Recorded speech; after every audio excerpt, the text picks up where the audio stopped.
Fala, meus irmãos, graça e paz. Deixa eu compartilhar algo com vocês aqui, rapidez. Só sobre a fidelidade, da nossa parte com Deus. Você já tentou aí, de repente, parar para pensar sobre isso? Fidelidade que tem no nosso coração para com Deus. Deus falou algo de Moisés que, quando eu li, isso traz aí meio que um baque a respeito desse ponto aí de ter um coração tão fiel a Deus e ouvir Deus dizer o que ele falou da vida de Moisés. Lá no livro de Números 12, acontece um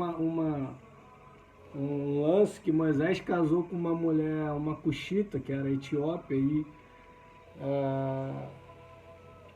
acontece uma murmuração de Miriam e de Arão por causa desse casamento aí de Moisés. Meio que eles não gostaram e aí entraram numa discussão perguntando se Deus só tinha falado com Moisés e não com eles. E daí Deus chama os três para a tenda do encontro, lá no capítulo 4. Deus fala assim, subitamente Yahvé a Moisés, a Arão e a Miriam, vinde todos os três à tenda do encontro. E todos os três se dirigiram à tenda.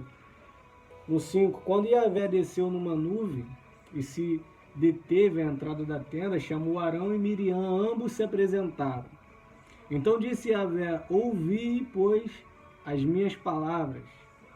Quando há entre vós profetas, eu, o Eterno, me faço conhecer a eles por meio de visões e falo com eles em sonho. Agora, olha o que Deus vai falar sobre Moisés, no 7 e 8. Contudo, não é assim que procedo para com meu servo Moisés, o mais fiel dos servos da minha casa. Com ele converso face a face, claramente, e não por enigmas ou parábolas. A ele foi revelado a forma do Senhor, porque ousar-te falar contra Moisés, ele ainda faz uma pergunta no final. A fidelidade de Moisés era tanta, cara, com Deus, com as coisas de Deus, com aquilo que Deus tinha confiado sobre a vida dele, ainda que ele já está velho, mas ainda me chama mais atenção ainda é saber que Moisés foi criado dentro do luxo, cara, do palácio, junto com reis, com príncipes. Ele foi forjado com as características, com as melhores coisas que existia dentro do Egito na época.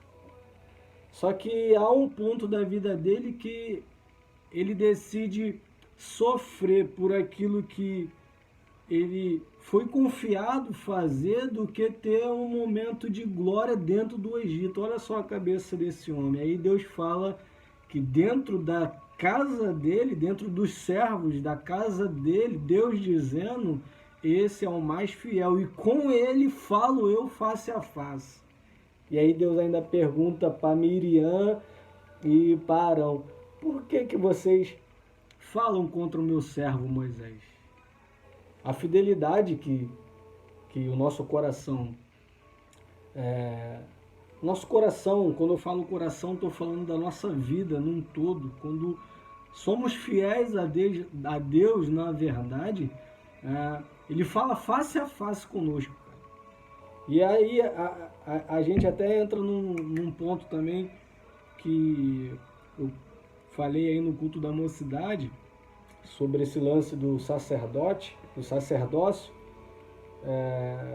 que existia lá no livro de Ezequiel 44, 2 sacerdócios em ofício, só que um deles ministrava tanto a Deus quanto ao povo, e o outro sacerdócio da linhagem de Abiatar, eles só poderiam ministrar ao povo. E aí tu olha um lance desse, cara, é bom ministrar o povo, mas é melhor ainda poder ministrar a Deus e muito melhor ainda face a face, cara, quando nós escutamos a voz dele, daquilo que tange o reino, daquilo que ele quer ministrar, falar para a galera, porque ele está falando aqui que quando ele quer falar com o povo, ou quando Miriam, Arão e outra, a galera ouvia a voz dele, ele usava os profetas.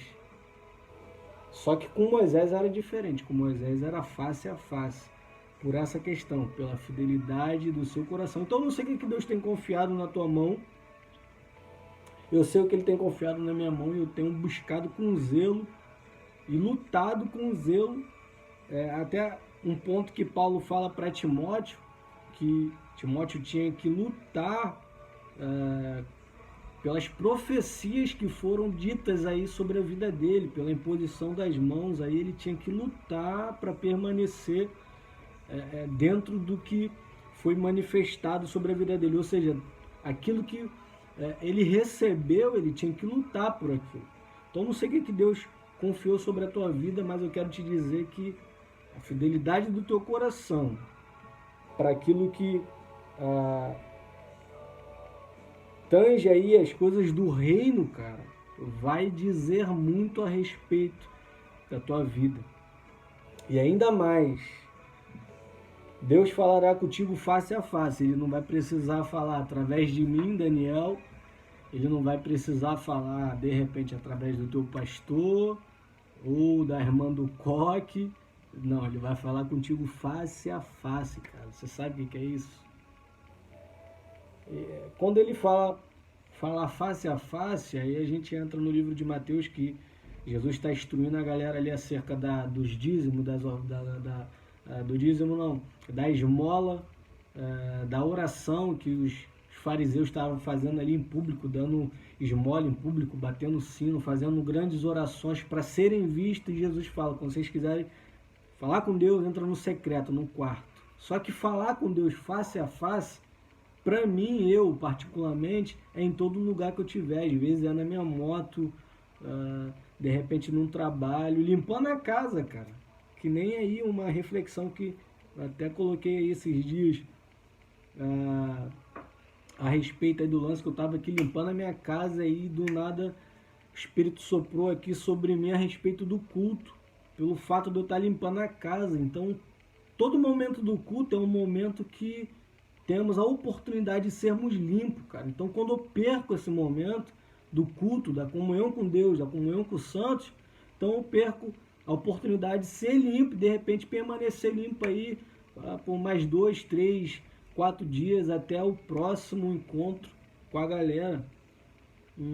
Então, Deus fala comigo em lugares diferentes, com coisas que acontecem às vezes, coisas simples.